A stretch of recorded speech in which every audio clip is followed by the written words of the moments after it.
Urgente. A bomba acaba de explodir no cenário político brasileiro.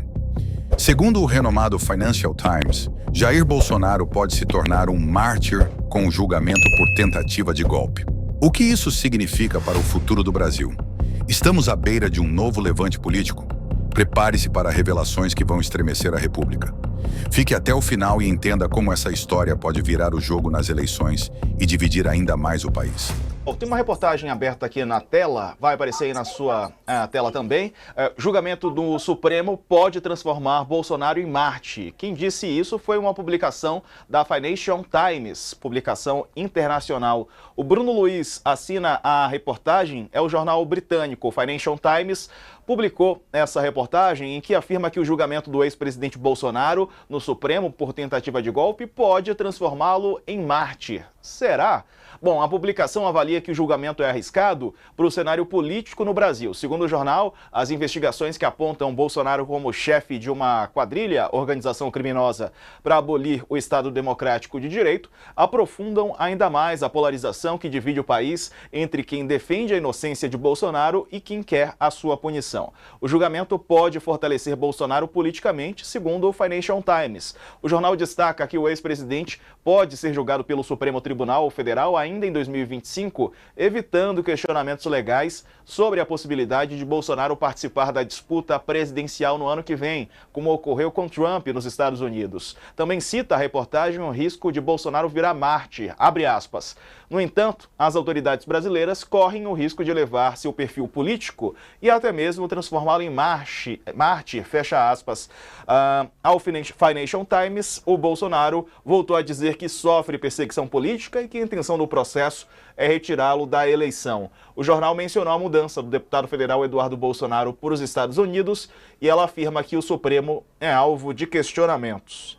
E aí, Couto? Financial Times, ela reproduz mais ou menos o clima que se está sentindo aqui no Brasil nos últimos dias, né?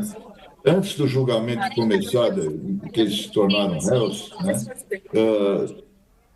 Estava tudo muito claro, evidente, que eles seriam tornados réus e que provavelmente vão ser julgados e condenados e vão para a prisão. Esse era o clima antes de começar esse julgamento semana passada, acho que segunda ou terça-feira. Agora, nos últimos dias, está um processo generalizado de passar pano, que não foi tão grave tudo que aconteceu. Isso é bem simbolizado pela história da moça do batom, né? Ela foi transformada numa heroína, ela já é uma mártir, né? E os advogados de defesa do Bolsonaro, que têm grandes dificuldades no campo jurídico, parece que adotaram a posição dele mesmo de jogar tudo na política. E isso está rendendo um bom resultado para ele. Ele está ocupando um espaço enorme na mídia, né? As teses da defesa prevalecem sobre as teses do Supremo. Então, eu acho que essa matéria do Financial Times reproduz esse clima. Houve uma mudança de clima nos últimos 15 dias. É isso. Vou liberar aqui o Felipe Pereira para a coletiva, que deve começar em instantes, do Sóstenes Cavalcante. Vamos acompanhar por aqui, Felipe. Bom trabalho para você. Até mais. Tchau. Tchau. Andresa, e essa reportagem do Financial Times?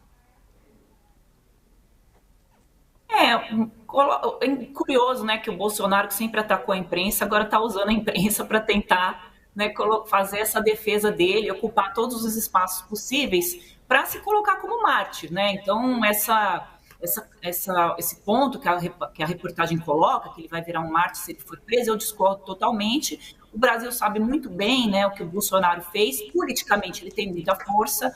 O Felipe, né, brilhantemente explicou para a gente. Hoje eu estou aqui a defensora do nosso jornalismo, eu estou bem orgulhosa dos últimos dias.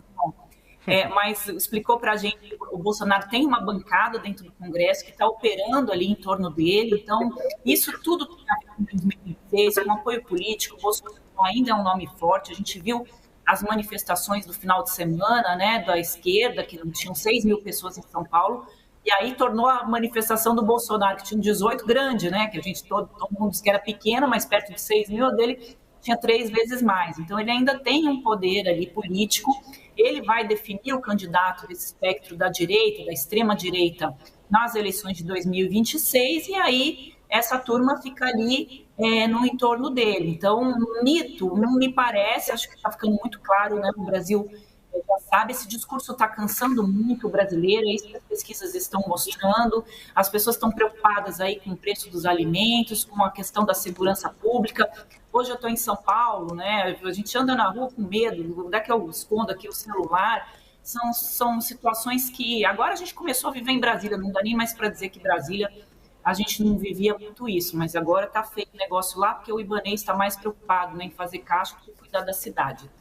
Mas me perdi aqui o que eu estava falando, mas em relação à reportagem, acho que é isso, não vai virar mito, assim como o Lula não virou mito. O Lula foi reeleito porque o Bolsonaro cometeu muitos erros, perdeu a eleição, e o Bolsonaro sendo preso, daqui a pouco ninguém mais lembra dele. E próximo assunto, a Faria Lima, como já disse aí o Zé Dirceu, que você pode achar tudo do Zé Dirceu, menos que ele não tem leitura política de longo alcance.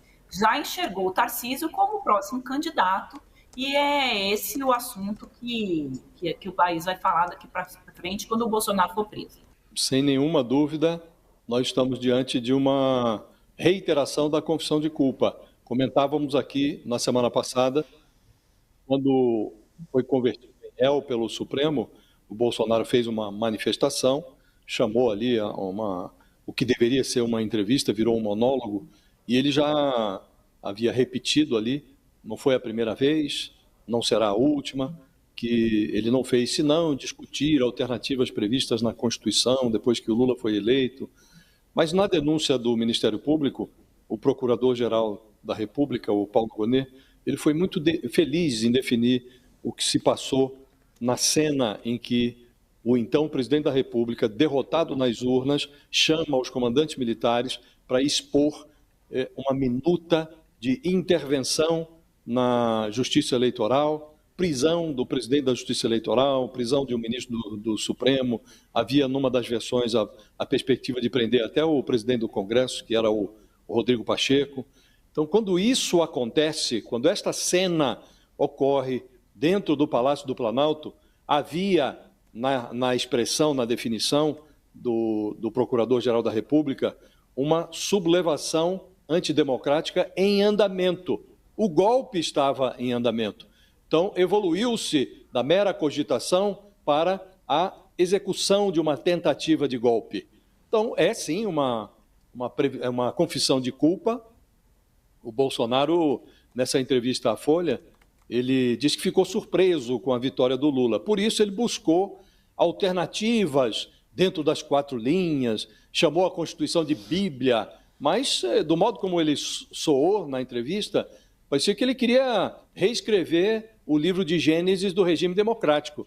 Admitiu lá que, diante da sua estupefação com a vitória do Lula, ele fez não uma, mas 2 reuniões para debater com os chefes militares alternativas para evitar a posse do Lula. Ora, um presidente derrotado na eleição não tinha o que fazer senão passar o poder, respeitar a vontade da maioria do eleitorado e passar o poder para o sucessor. Mas o Bolsonaro não só não passou a faixa, como decidiu ali tramar um estado de sítio, que evoluiu para uma reflexão sobre estado de defesa.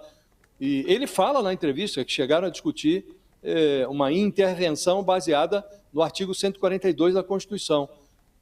Evidentemente, esse artigo não dá poderes ao presidente para intervir em coisa nenhuma, mas na leitura bolsonarista, esse artigo 142 concede ali às Forças Armadas um poder moderador divino que dá aos militares essa prerrogativa para intervir nos outros poderes em nome da manutenção da ordem.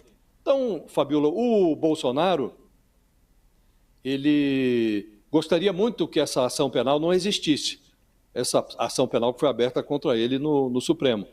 E diz que vai ser completamente injusta uma sentença de prisão contra ele. Né?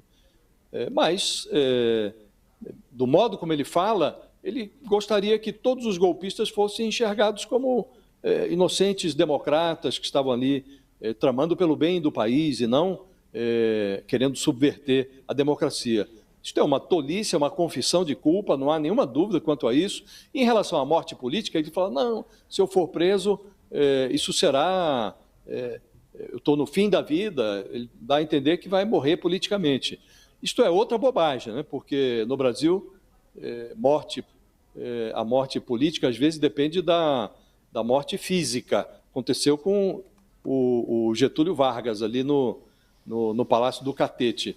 Mas o Lula é a prova viva de que essa pretensa morte política, ela, no Brasil, ela é uma hipótese apenas.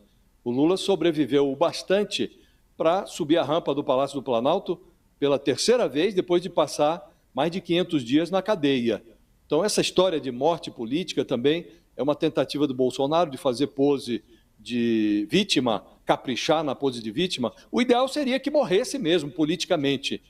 O ideal seria que não retornasse mais à vida democrática, porque não merece, tendo usufruído das vantagens da democracia por 3 décadas, o Bolsonaro tentou dar um golpe de Estado. Então, o ideal é que morresse politicamente mesmo, na cadeia, que a cadeia fosse o seu último destino, a sua última morada em termos políticos. Mas o risco de que isso não seja uma verdade absoluta é muito grande num país como o Brasil. Agora, isso não pode, aliás, deve reforçar a intenção do Supremo de enviar o Bolsonaro para a cadeia, porque se não for preso, aí mesmo é que a morte política do Bolsonaro será uma hipótese cada vez menos intensa. Então, é preciso que vá em cana, se possível, que morra politicamente, mas isso é só hipótese, Fabíola. No Brasil, isso é só hipótese. Frase forte tua, não vou nem repetir para o recorte não ficar na minha voz, vai só na sua.